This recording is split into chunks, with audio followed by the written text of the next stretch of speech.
무소유. 비우는 자만이 진짜 가진다. 가득 찬 잔에는 더 이상 담을 것이 없다. 우리는 평생 무언가를 얻기 위해 달려갑니다. 돈을, 명예를, 지식을, 사랑을, 권력을, 인정을. 그렇게 손에 쥐고 품 안에 안고 창고에 쌓아둡니다. 더 많이, 더 크게, 더 화려하게. 그것이 성공이라 믿으며 쉼없이 달립니다. 가질수록 더 불안해집니다. 채울수록 더 허전해집니다. 더 많은 돈을 벌어도 만족하지 못하고 더 큰 집으로 이사해도 마음이 편치 않습니다. 더 높은 자리에 올라도 두려움은 커지고 더 많은 것을 소유해도 행복은 멀어집니다. 우리가 쌓아온 것들이 우리를 채우는 것이 아니라 오히려 우리를 짓누르고 있기 때문입니다. 이제 멈추어야 할 때입니다. 더 이상 쌓지 말고 비워야 할 때입니다. 일장 소유의 환상. 어느 봄날 한 청년이 산사를 찾아왔습니다.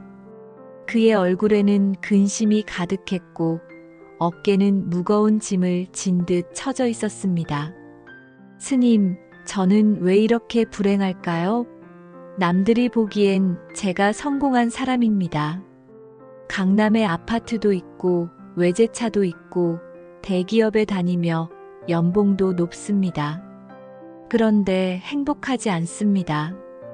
아침에 눈을 뜰 때마다 무언가에 쫓기는 것 같고 밤에 잠들 때마다 불안합니다.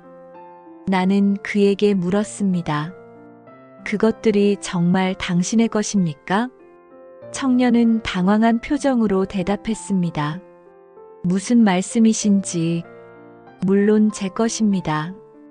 제 이름으로 등기되어 있고 제가 번 돈으로 산 것들인데요. 그럼 당신이 죽으면 그것들도 따라갑니까? 청년은 잠시 침묵했습니다. 아니요. 그럴 수는 없죠. 그것들을 빼앗기면 당신은 누구입니까? 아파트가 없으면, 차가 없으면, 직장이 없으면 당신이라는 사람은 사라집니까? 청년의 얼굴이 창백해졌습니다. 그는 자신의 정체성이 소유물에 달려있다는 것을 깨달았습니다. 우리가 소유했다고 믿는 모든 것은 사실 잠시 빌려 쓰는 것에 불과합니다. 집도, 돈도, 명예도, 지위도, 심지어 이 몸뚱이도 언젠가는 돌려줘야 할 것들입니다. 그런데 우리는 이것들을 영원히 우리 것인 양 집착합니다. 그 집착이 우리를 묶어놓고 우리를 불행하게 만듭니다. 2장 비움의 미학. 산사에 살다 보면 계절의 변화를 온몸으로 느낍니다. 봄에는 개나리가 피고 진달래가 피고 벚꽃이 흩날립니다. 여름에는 녹음이 짙어지고 매미가 울고 소나기가 쏟아집니다. 가을에는 단풍이 들고 낙엽이 지고 열매가 익습니다. 겨울에는 눈이 내리고 모든 것이 얼어붙고 세상이 고요해집니다. 자연은 결코 무언가를 붙들고 있지 않습니다. 봄꽃은 여름이 오면 스스럼 없이 떨어지고 푸른 잎은 가을이 오면 기꺼이 물들고 단풍은 겨울이 오면 미련 없이 떨어집니다. 나무를 보십시오. 나무는 가을이 되면 모든 잎을 떨어뜨립니다. 그 많은 잎을 키우느라 봄부터 여름까지 얼마나 많은 에너지를 쏟았습니까? 그런데 아깝다고 붙들고 있지 않습니다. 과감히 떨어뜨립니다. 왜일까요? 비워야 다시 채울 수 있다는 것을 나무는 압니다. 묵은 잎을 붙들고 있으면 새 잎이 날 자리가 없습니다. 겨울에 철저히 비워야 봄에 새 생명을 틀 수 있습니다.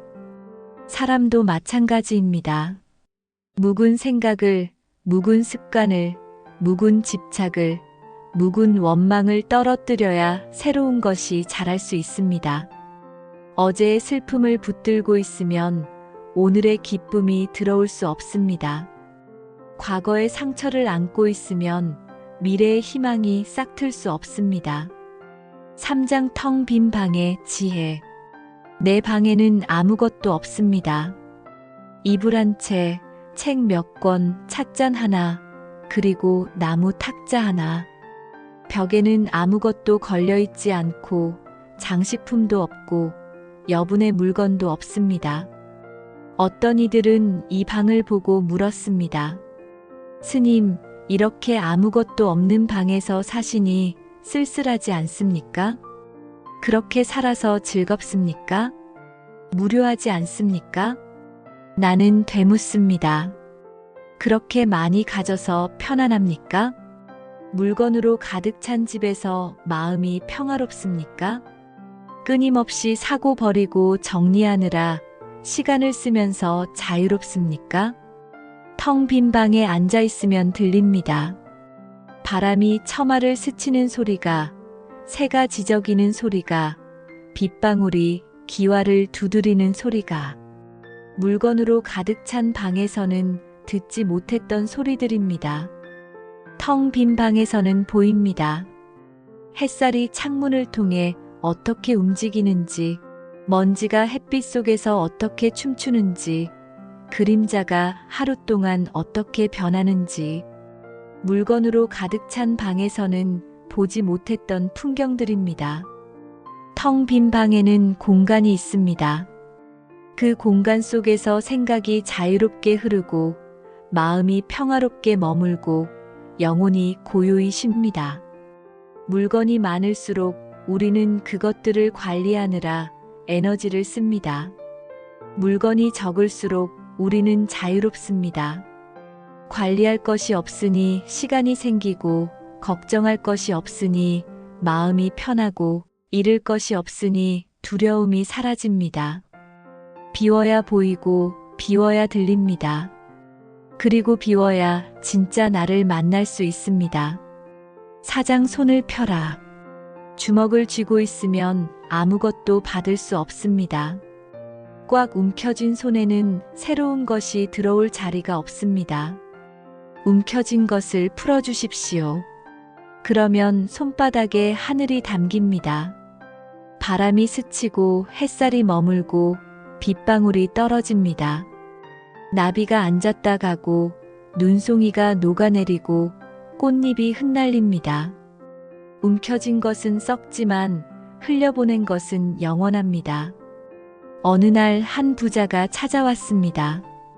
그는 큰 돈을 보시하고 뿌듯한 표정으로 물었습니다. 스님, 제가 이만큼 보시했으니 복을 많이 받겠지요? 사업이 잘 되고 가족이 건강하겠지요? 나는 고개를 저었습니다. 복을 바라는 마음으로 보시했다면 그것은 보시가 아니라 장사입니다. 투자하고 이익을 기대하는 것과 다를 바 없습니다. 부자는 당황했습니다. 그럼 어떻게 해야 합니까? 대가를 바라지 말고 주라는 말씀입니까? 그것도 아닙니다. 주되 주었다는 생각마저 잊으십시오. 그것이 진짜 보시입니다. 주고도 주었다는 생각을 잊는다고요? 그게 가능합니까? 오른손이 하는 일을 왼손이 모르게 하십시오. 주고 나서 돌아서면 잊어버리십시오. 그래야 마음이 자유롭습니다. 주고도 주었다는 생각이 남으면 그것은 빚이 됩니다. 내가 저 사람에게 이만큼 해줬는데 라는 생각이 남으면 그것은 상대방을 올가매는 밧줄이 됩니다. 주고 잊어버릴 때 비로소 자유입니다. 5장 불필요한 것들의 무게. 옷장을 열어보십시오. 1년 내내 입지 않는 옷이 얼마나 많습니까? 언젠가 입을지도 모른다는 생각에, 아깝다는 생각에, 추억이 담겨 있다는 핑계로 버리지 못하고 걸어둔 옷들. 그 옷들이 옷장 공간을 차지하고 우리의 선택을 어렵게 만들고 아침마다 무엇을 입을지 고민하게 만듭니다. 책장을 보십시오. 읽지 않는 책이 얼마나 많습니까? 언젠가 읽을 것이라는 막연한 기대로 교양인의 체면을 위해 지적으로 보이고 싶어서 사둔 책들. 그 책들이 책장을 무겁게 만들고 먼지만 쌓이게 하고 때때로 죄책감을 느끼게 합니다. 인간관계를 돌아보십시오. 진심으로 만나고 싶지 않은 사람과의 약속이 얼마나 많습니까? 의무감으로 체면상 거절하기 미안해서 하는 만남들. 우리의 시간을 빼앗고 에너지를 소진시키고 스트레스를 만듭니다. 스케줄을 보십시오.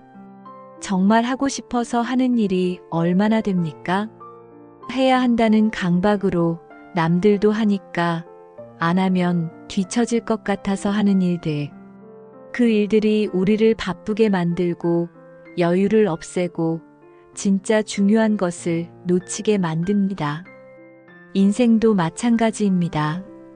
불필요한 것을 던져버리면 인생이 가벼워집니다. 입지 않는 옷은 필요한 사람에게 주십시오. 그 옷이 누군가에게는 필요할 수 있습니다. 읽지 않는 책은 읽을 사람에게 넘기십시오. 당신의 책장에서 먼지만 쌓이는 것보다 누군가의 손에서 읽히는 것이 낫습니다. 만나고 싶지 않은 사람과는 억지로 만나지 마십시오. 의무적인 만남은 양쪽 모두에게 고역입니다. 하고 싶지 않은 일은 거절할 용기를 가지십시오. 어느 날 한 수행자가 찾아와 물었습니다. 스님, 저는 매일 명상을 합니다. 그런데 마음이 가라앉지 않습니다. 앉아 있으면 온갖 생각이 떠오르고 가슴이 답답하고 숨이 막힙니다. 왜 그럴까요? 무엇이 마음을 흔드는가? 수행자는 잠시 망설이다가 말했습니다. 10년 전에 저를 배신한 친구가 생각납니다. 그는 제 사업 아이디어를 훔쳐 먼저 창업했고 큰 돈을 벌었습니다. 저는 그 일로 파산했습니다. 지금도 그 친구를 볼 때마다 분노가 치밀어 오릅니다. 10년 동안 그 친구를 미워하며 살았는가? 네. 하루도 그를 잊은 적이 없습니다. 나는 천천히 말했습니다. 그럼 당신을 배신한 사람은 그 친구가 아니라 당신 자신입니다. 10년이라는 소중한 시간을 미움에 바쳤으니 말입니다. 그 친구는 그 사이 성공을 즐겼겠지만 당신은 그 시간 동안 미움 속에서 고통받았습니다. 누가 더 큰 손해를 봤습니까? 수행자는 충격을 받은 듯 말이 없었습니다. 원망은 독입니다. 남을 향해 던진 독이지만 결국 자신을 중독시킵니다. 10년 동안 당신은 매일 조금씩 그 독을 마셨습니다. 그럼 어떻게 해야 합니까? 놓아주십시오. 그 친구를, 그 기억을, 그 분노를 놓아주십시오. 그럴 수 있을까요? 너무 억울합니다. 억울함을 붙들고 있는 한 자유로워질 수 없습니다. 당신을 자유롭게 하는 것은 상대방의 사과가 아니라 당신의 용서입니다. 원망한다고 과거가 달라지지 않습니다. 다만 현재가 불행해질 뿐입니다. 후회를 버리십시오. 그때 그렇게 하지 말았어야 했는데 다른 선택을 했더라면이라는 생각. 그러나 그때의 당신은 최선을 다했습니다. 그때 알고 있던 것으로, 그때 가진 지혜로. 지금의 지혜로 과거를 판단하지 마십시오. 그것은 공정하지 않습니다. 질투를 버리십시오. 남의 성공을 부러워하고 남의 행복을 시기하는 마음. 각자의 꽃이 피는 시기는 다릅니다. 개나리가 먼저 피고 진달래가 그 다음 피고 장미는 나중에 핍니다. 개나리가 장미를 질투합니까? 진달래가 개나리를 부러워합니까? 각자의 때가 있고 각자의 색깔이 있습니다. 남의 꽃밭을 부러워하는 동안 당신의 정원은 황폐해집니다. 7장 비움의 역설. 역설적이지만 비우면 채워집니다. 잔을 비우면 새 물을 담을 수 있습니다. 방을 비우면 새 공기가 들어옵니다. 마음을 비우면 지혜가 찾아옵니다. 이것은 단순한 비유가 아니라 삶의 진리입니다. 어느 날 한 학자가 찾아왔습니다. 그는 유명한 대학의 교수였고 여러 권의 책을 쓴 저명한 학자였습니다. 스님, 저는 불교를 공부하고 싶습니다. 깨달음을 얻고 싶습니다. 가르쳐 주십시오. 나는 그를 방으로 안내하고 차를 대접했습니다. 찻잔에 차를 따르기 시작했습니다. 잔이 가득 찼는데도 계속 부었습니다. 차가 넘쳐 흘러 탁자 위로 바닥으로 쏟아졌습니다. 학자가 놀라 외쳤습니다. 스님, 이미 가득 찼습니다. 더 이상 부을 수 없습니다. 나는 차를 멈추고 학자를 바라보았습니다. 당신의 마음도 그렇습니다.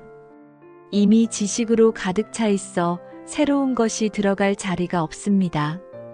이론으로, 개념으로, 선입견으로 꽉 차 있습니다. 그 상태에서 어떻게 배울 수 있겠습니까? 학자는 깨달았습니다. 자신이 아는 것이 많다고 생각했지만 사실 그것이 배움을 가로막고 있었다는 것을 먼저 비우십시오. 당신이 알고 있다고 생각하는 것들을 내려놓으십시오. 초심으로 돌아가십시오. 그래야 진짜 배울 수 있습니다. 우리는 늘 더 채우려고만 합니다. 잘못된 지식을 비우고, 편견을 비우고, 고정관념을 비우고, 아집을 비워야 합니다. 그래야 진짜 지혜가 들어올 수 있습니다. 비움이 먼저고 채움은 그 다음입니다. 8장 지금 이 순간. 과거는 이미 사라졌고 미래는 아직 오지 않았습니다. 우리에게 주어진 것은 오직 지금 이 순간뿐입니다. 아침에 일어나서도 어제의 실수를 되짚고, 낮에 일하면서도 내일의 회의를 걱정하고, 저녁에 잠들면서도 다음 주의 일정을 불안해합니다. 차 한 잔을 마실 때도 마음은 딴 곳에 있습니다. 차의 향을 맡지 못하고, 차의 온기를 느끼지 못하고, 차의 맛을 음미하지 못합니다. 그저 습관적으로 마시고, 기계적으로 삼키고, 무의식적으로 잔을 내려놓습니다. 밥 한 끼를 먹을 때도 마음은 과거나 미래를 헤맵니다. 스마트폰을 보거나 TV를 보거나 신문을 보면서 먹습니다. 밥맛을 느끼지 못하고 씹는 감촉을 느끼지 못하고 배가 차는 것도 느끼지 못합니다. 사람을 만나도 진짜 만나지 않습니다. 몸은 여기 있지만 마음은 저기 있습니다. 상대방이 무슨 말을 하는지 제대로 듣지 못하고 상대방의 표정을 제대로 보지 못하고 상대방의 감정을 제대로 느끼지 못합니다. 지금 이 순간에 온전히 존재하십시오. 차를 마시면 차를 마시는 것에만 집중하십시오. 향을 맡고 온기를 느끼고 맛을 음미하십시오. 그 순간 차 한 잔이 명상이 됩니다. 밥을 먹으면 밥을 먹는 것에만 집중하십시오. 한 알 한 알의 쌀을 생각하고 그것을 키운 농부를 생각하고 햇빛과 비와 흙을 생각하십시오. 그 순간 밥 한 끼가 감사가 됩니다. 사람을 만나면 그 사람에게 온전히 집중하십시오. 그 순간 만남이 선물이 됩니다. 지금 여기에 온전히 존재하는 것. 그것이 무소유의 실천입니다. 9장 죽음의 가르침. 죽음은 우리에게 가장 중요한 진리를 가르쳐 줍니다. 아무것도 가져갈 수 없다는 것을. 우리는 죽음을 두려워합니다. 그러나 죽음을 직시할 때 비로소 삶이 보입니다. 세상에 올 때 우리는 빈손으로 왔습니다. 울음소리와 함께 아무것도 가지지 않은 채로 이 세상에 왔습니다. 갈 때도 빈손으로 갑니다. 쌓아둔 재산도, 이룬 명예도, 가꾼 명성도, 심지어 사랑하는 사람들도 데려갈 수 없습니다. 이 몸뚱이조차 두고 갑니다. 그 사이에 잠시 빌렸을 뿐입니다. 우리는 모두 죽습니다. 부자도, 가난한 자도, 권력자도, 평범한 사람도, 성인도, 범인도. 죽음은 예외를 두지 않습니다. 죽음 앞에서는 모두 평등합니다. 쌓아두는 것이 아니라 나누는 것입니다. 소유하는 것이 아니라 존재하는 것입니다. 가지는 것이 아니라 경험하는 것입니다. 죽음을 생각하면 삶이 소중해집니다. 오늘이 마지막 날이라면 무엇을 하겠습니까? 누구를 만나고 싶습니까? 무슨 말을 하고 싶습니까? 어떤 일에 시간을 쓰고 싶습니까? 그것들이 진짜 중요한 것들입니다. 죽음을 기억하며 사십시오. 그러면 사소한 것에 연연하지 않게 됩니다. 죽음은 두려운 것이 아니라 깨달음을 주는 스승입니다. 10장 단순함의 힘. 복잡할수록 불행합니다. 단순할수록 행복합니다. 이것은 오랜 관찰과 경험에서 나온 진리입니다. 현대인의 삶은 지나치게 복잡합니다.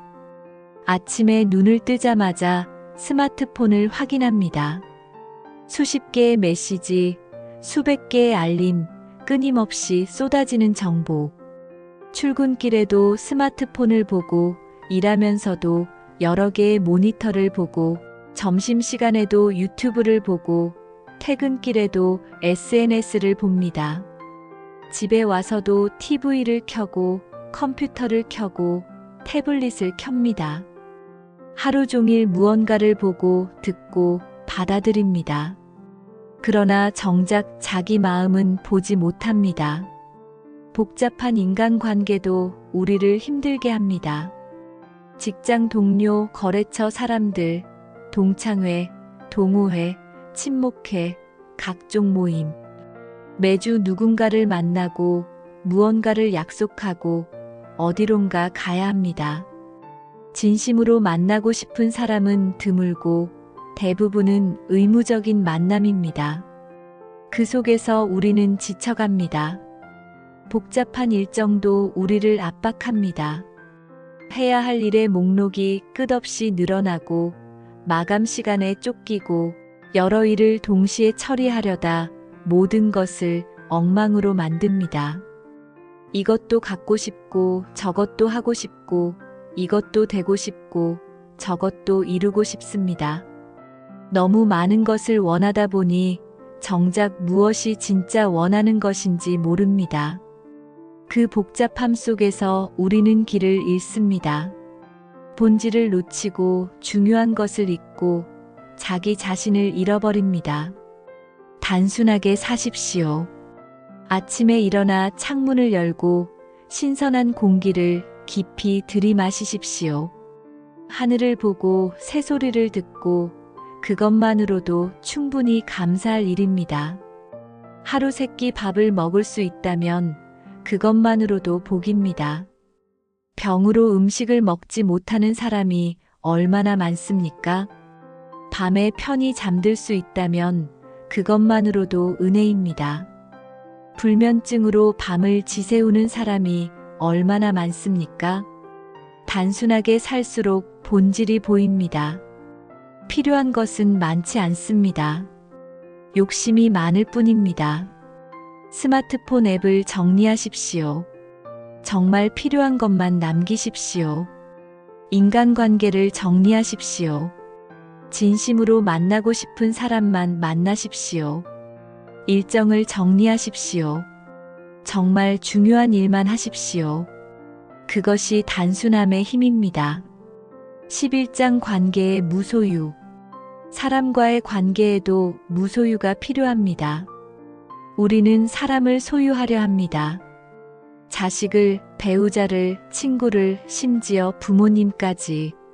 내 자식, 내 남편, 내 아내, 내 친구, 우리 엄마, 우리 아빠. 이내 우리라는 소유격이 얼마나 많은 문제를 만듭니까? 그러나 그들은 당신의 소유물이 아닙니다. 각자 독립된 존재이고 각자의 인생을 사는 사람들입니다. 당신의 의지대로 움직이는 인형이 아닙니다. 어느 부모가 찾아와 하소연했습니다. 스님, 제 아들이 말을 듣지 않습니다. 좋은 대학에 가라고 하는데 예술을 하겠답니다. 안정적인 직장을 구하라고 하는데 자유롭게 살겠답니다. 부모 말을 들어야 하는 것 아닙니까? 아들이 당신의 것입니까? 제가 낳고 키웠습니다. 낳고 키운 것은 빚이 아닙니다. 그것은 부모의 의무입니다. 자식이 그 빚을 평생 갚아야 합니까? 부모는 당황했습니다. 그럼 자식은 부모 말을 안 들어도 된다는 말씀입니까?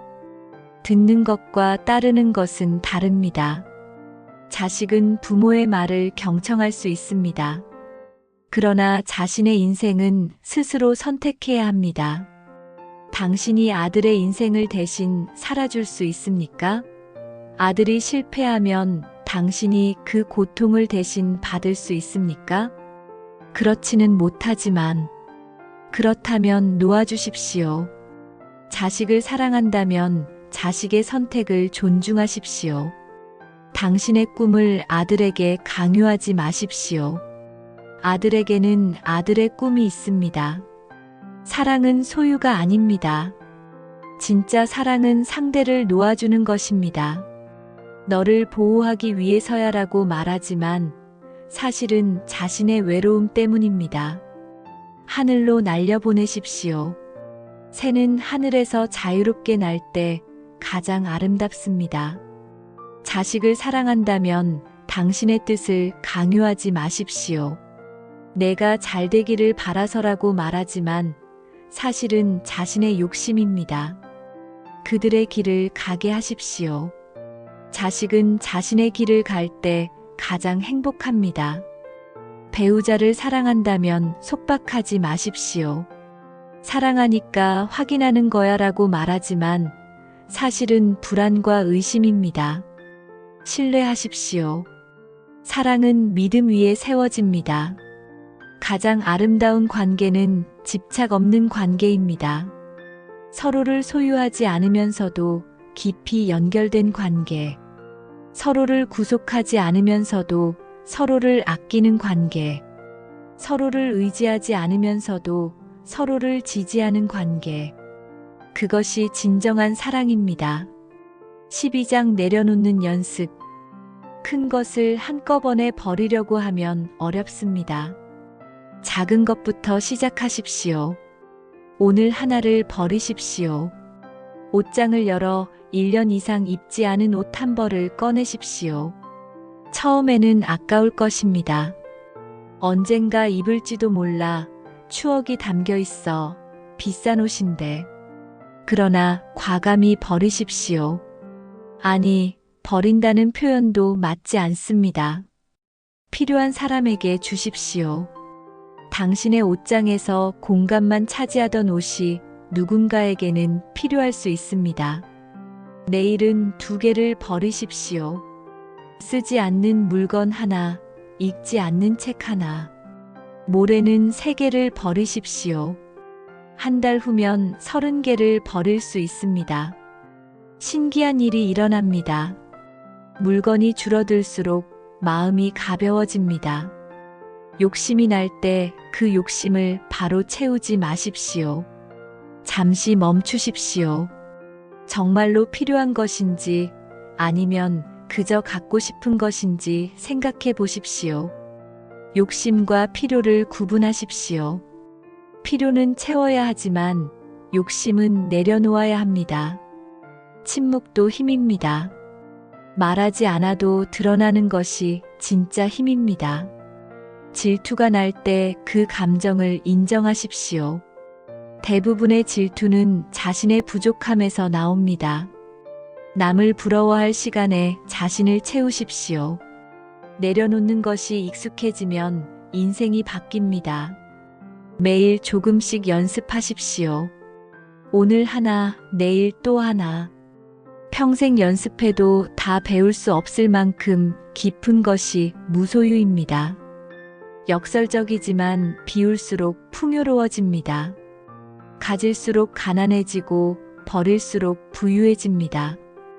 우리 모두가 무소유를 실천하고 마음이 풍요로운 삶을 사시길 바랍니다. 나무아미타불 관세음보살